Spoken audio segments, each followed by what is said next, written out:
नमस्कार साथियों, हमारे कोरोना के काल में हमारे रनिंग के व अन्य रेल कर्मचारियों में लगभग 2000 कर्मचारी इस कोरोना से दिवंगत हो चुके हैं।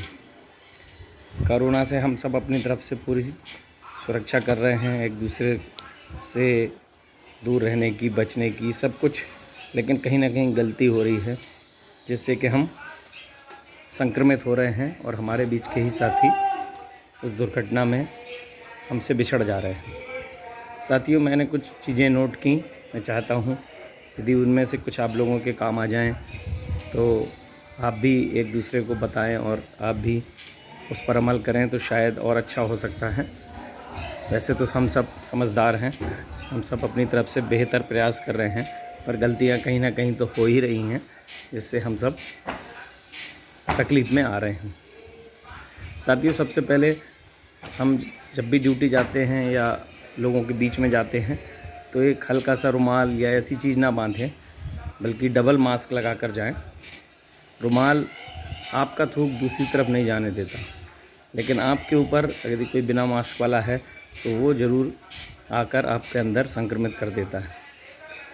दूसरा, जब भी लोग का चार्ज लें तो चार्ज लेने से पहले हम अपना हाथ सैनिटाइज़ कर लें।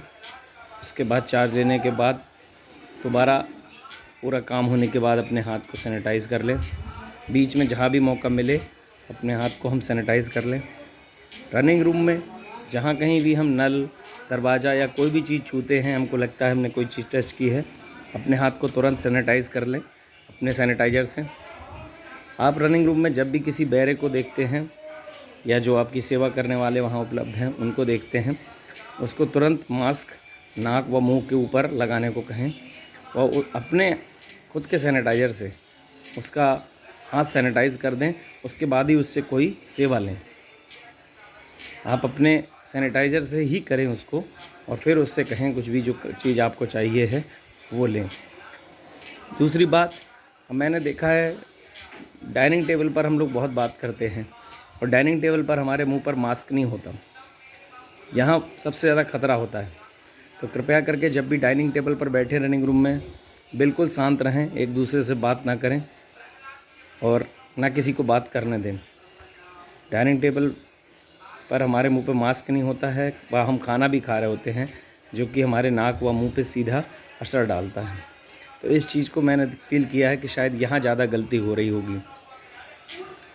उसके बाद जहाँ भी हम जाते हैं, नल छूते हैं, बैग छूते हैं, कुछ भी करते हैं, रखते हैं दोबारा, तो हाथ अपने अपने बराबर सैनिटाइज़ करते रहें।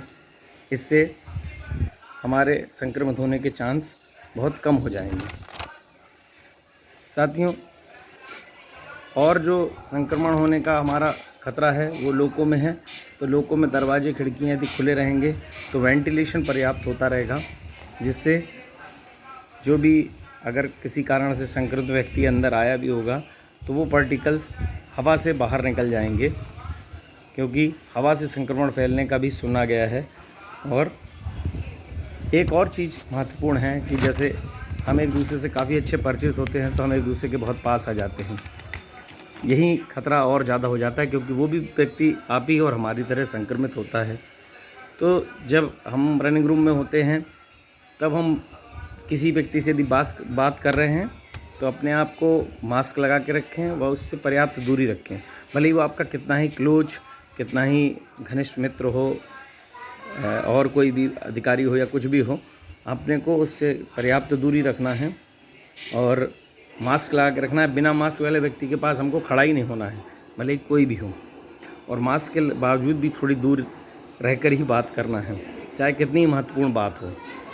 बात करने से ही जो वायरस है वो एक दूसरी को जाता है। इसलिए रनिंग रूम में विशेष तौर पे ध्यान रखें, क्योंकि सभी लोग बाहर से ही संक्रमित होकर आ रहे हैं। इन चीज़ों का यदि हम ध्यान रखेंगे तो कुछ हमारी जो गलतियां हो रही हैं वो दूर हो जाएंगी। उसके बावजूद यदि आने के बाद फील होता है कि बुखार आ गया है, कुछ जुकाम हो गया है, कुछ हो गया है, तो हमको तुरंत कोविड मानते हुए इसको तुरंत ही सीरियसली लेना है, इसमें ढील नहीं करना है। देखिए दोस्तों, 3-3 मंजिला मकान बना के और लोग दुर्घटना के शिकार हो गए। इसलिए सतर्क रहना ही सबसे बड़ा उपाय है। सतर्क रहें व और अधिक उपाय जो आपके नज़र में हों उनको अपनाएं और एक दूसरे को भी जागरूक करें। कुछ लोग लापरवाही करते हैं, कुछ नहीं होगा, वैक्सीन नहीं से कुछ नहीं होगा। उन सब को दूर से, क्योंकि संक्रमण काल है, दूर से ही समझाएं और अपने साथियों की फ़ोन से या किसी और तरीके से मदद करते रहें, हौसला बढ़ाते रहें, जैसे हमारे बहुत सारे साथी कर रहे हैं। और हौसला बढ़ाने से आधा आदमी ठीक हो जाता है। तो ये भी एक बहुत बड़ा काम होगा, क्योंकि एक दूसरे का हौसला बढ़ाएं, क्योंकि बीमार हो जाता है व्यक्ति तो अंदर से टूट जाता है। प्लीज़ हम एक दूसरे की मदद करें और अपने को भी सुरक्षित रखें। और भी जो उपाय हों आप लोग भी इसी तरह से वीडियो बनाकर एक दूसरे को डाल सकते हैं, जिससे कि हम जो गलती कर रहे हैं या जो इस तरफ हमारा ध्यान नहीं जा रहा उस तरफ हमारा ध्यान जाए और हम उन चीज़ों से बच सकें। नमस्कार।